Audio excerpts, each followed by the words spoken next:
What is the story behind the band name? Luca came up with it, and he said it sounded really cool, and I said, whatever, okay. So we did that as our band name, and then he got mad at me later for putting it on our Spotify. But okay. It's a true story. We've been kind of working on it for a while. It'll probably be out like whenever we're finished. Now that we've addressed that, can you like stop asking us that question? For fun, money, mainly money. Go ahead.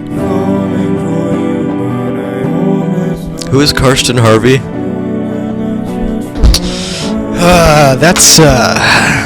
That's a whopper of a question. He's one of those people that you can't even describe with words.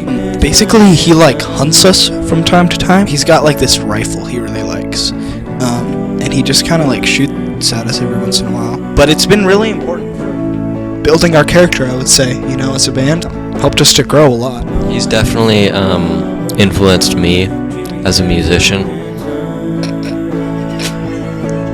Just the way he can interpret certain things just is really inspiring. I just want to give a huge shout out to Karsten Harvey, Stephen Harvey, Janelle Harvey, Raymond Harvey, Janelle Harvey. Why don't you have drums? We don't have drums. We do have drums. We have drums. But we don't use them. We just don't use them. I mean, there's sometimes we use the drums. We don't use them a lot. But on the songs that we do, those are the songs with the child that produced all of them. So me and Asher don't really like doing them, but he like threw them in there as like a curse you on his way out type of deal. That was kind of the situation. So we ended up with drums in a few of our songs, and we don't really know how to take them out. So basically, the 7-year-old that we had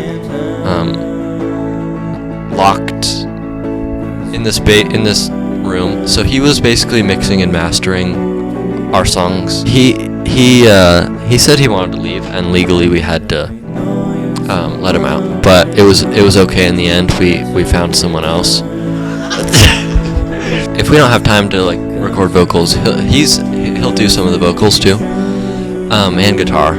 He actually recorded most of our album.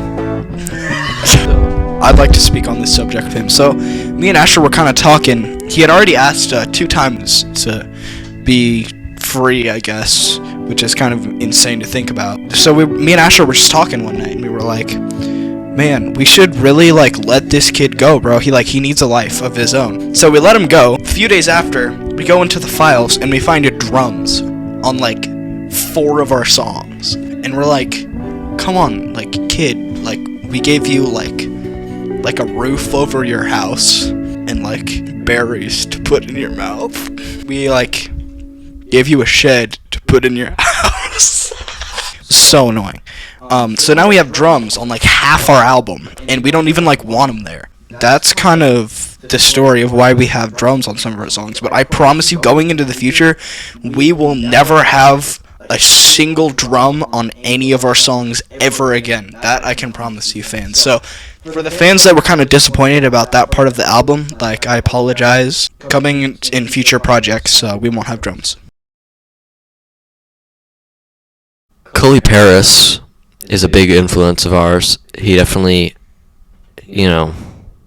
resounds deeply in our songs. I don't think any of this would be possible without him and his help. He does a lot of the heavy lifting around here, as well as the late Karsten Harvey. Definitely could not have done this without Cully Paris, so he'll be missed.